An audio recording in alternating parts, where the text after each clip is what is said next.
Ryan Carter had always believed he was the kind of man who wasn't built for family, commitment, or anything that clipped the wings of his independence. After watching his parents' marriage crumble when he was only 10, he grew up convinced that love was nothing but a beautifully packaged disaster waiting to burst.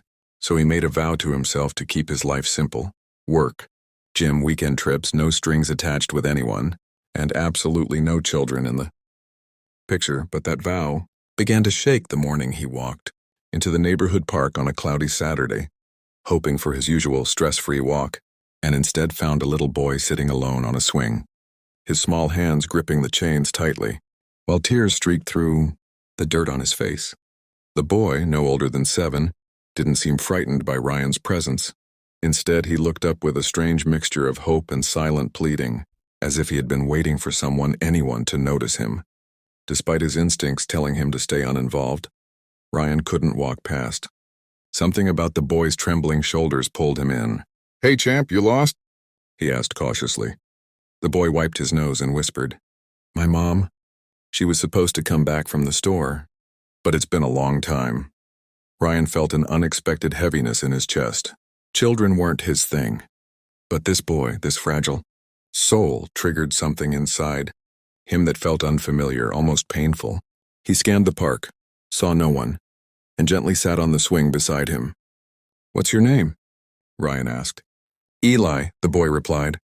His voice cracked on the single syllable. Ryan understood fear. He had lived with it for years, though he hid it under layers of emotional distance.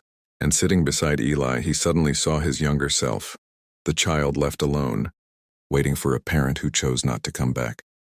A storm began rolling in, wind blowing leaves across the empty playground, but Eli kept glancing at the path where his mother had walked away. After several minutes, Ryan decided he couldn't leave the boy alone in the oncoming rain. "Come on, buddy, let's find someone who can help," he said, trying to sound confident. Eli slipped his small hand into Ryan's without hesitation, and the warmth of that touch startled him. They walked toward the community center, and just as they reached the gate, a frantic woman ran toward them, Eli's mother, Sarah. She looked exhausted, breathless, carrying grocery bags that were ripped at the bottom. She dropped everything and pulled Eli into her arms, tears spilling as she whispered apologies and kissed the top of his head. "I'm so sorry, sweetheart. The bus broke down and my phone died," she explained. When she looked up at Ryan, gratitude shook in her eyes. "Thank you. Thank you for staying with him. I don't know what would have happened if—" But Ryan cut her off awkwardly, shrugging as if he did this every day. "It's fine. I was just at the park," he said, trying to sound casual even though his heart was pounding. Sarah smiled, a soft, tired smile that made him look away quickly. He wasn't ready for whatever was happening in his chest. He wasn't ready for this woman's sincerity or this child's trust. But fate had more planned. Over the next few weeks, Ryan found himself returning to the park at the same time, pretending it was part of his routine. But deep down he knew he was hoping to see Eli again. And he did almost every afternoon, either playing soccer, reading a book on a bench, or running toward him with cheerful excitement. Sarah was always close by, watching warmly. Ryan adored the boy's innocence, his laughter, the way he asked 1,000 curious questions, and before Ryan knew it, he was answering them, teaching him things, playing with him, protecting him in ways he didn't even understand himself. And Sarah, she slowly became a presence Ryan couldn't ignore. She was gentle, hardworking, raising Eli alone after his father walked out years ago. Ryan admired her strength, her fierce love for her son, and the quiet courage in her eyes. But every time she tried to express gratitude or affection, Ryan pulled back. "I'm not the relationship type," he told himself repeatedly, even when Eli begged him to come back the next day or stay a little longer. But destiny had a way of cornering him. One evening, as they walked home, Eli slipped his small hand into Ryan's again and looked up with big, hopeful eyes. "Mom says I can call you Mr. Ryan, but can I call you something else?" Ryan raised an eyebrow. "Like what?" Eli hesitated, voice trembling. "Like Dad?" Ryan froze. His heart thundered. He wasn't ready. He wasn't built for this. He wasn't good enough for this child. He knelt quickly to meet Eli's eyes. "Hey, buddy." "I'm not." But before he could continue, Sarah stepped forward, tears brimming as she whispered, "Eli, sweetheart, You can't just— But Eli cried, burying his face in his mother's stomach. Ryan stood speechless, guilt tearing his chest open. He had gotten too close, let the boy trust him too fast. That night, lying awake, Ryan stared at his ceiling, replaying Eli's trembling voice. And for the first time in years, he questioned everything he believed about himself. Relationships and what it meant to belong to someone. Little did he know everything was about to change. And not just for him. Ryan avoided the park for days, convincing himself it was for the best, that stepping back would help Eli forget, that Sarah would move on, and he would return to his safe, unattached life. But every night he felt the silence in his apartment grow louder, heavier, pressing against him like guilt that refused to leave. One late evening, as rain tapped against his windows, he accidentally found the little origami crane Eli had given him on their last day together, carefully folded with shaky little fingers. On its wing, written in messy handwriting, were 4 words that shattered him completely. "Thank you for staying."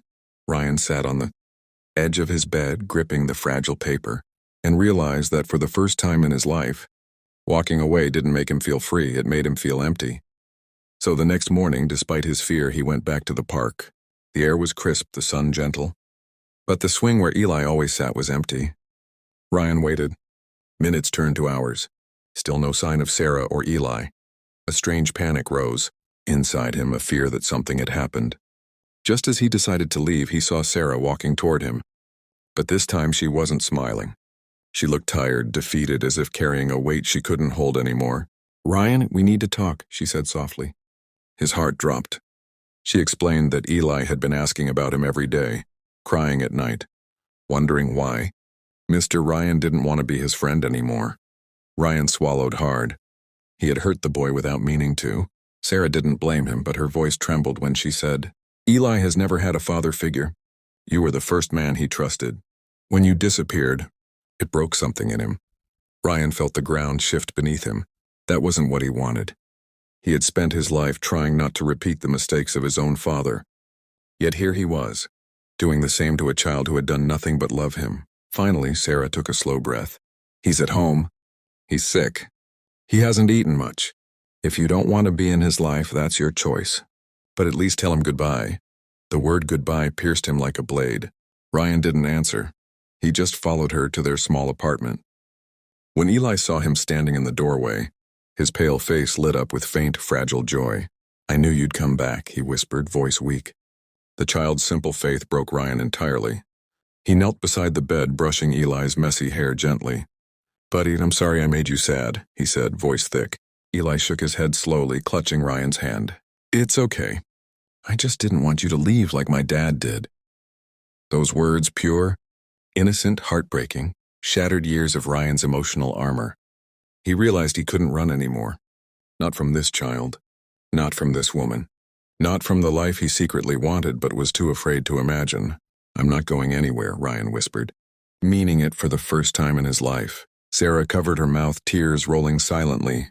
Over the next weeks, Ryan visited more often, bringing food, reading stories, fixing things around their home, slowly becoming the presence Eli relied on. Sarah opened up too, sharing her struggles, dreams, and fears. And Ryan found himself wanting to protect them, care for them, belong with them. One evening, when Eli was feeling stronger, Ryan took him to the park again.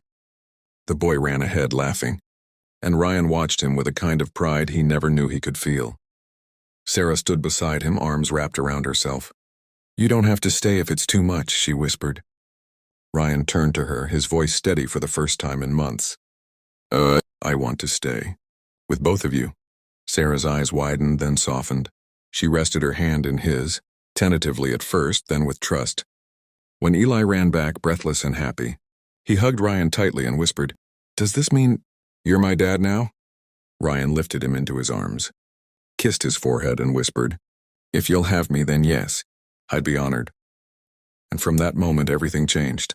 Ryan, the man who once ran from love, now built a life around it, a life where he wasn't alone, where he mattered, where he belonged. He didn't just become a father figure. He became a father, and the little boy who needed a dad became the reason he finally learned how to love.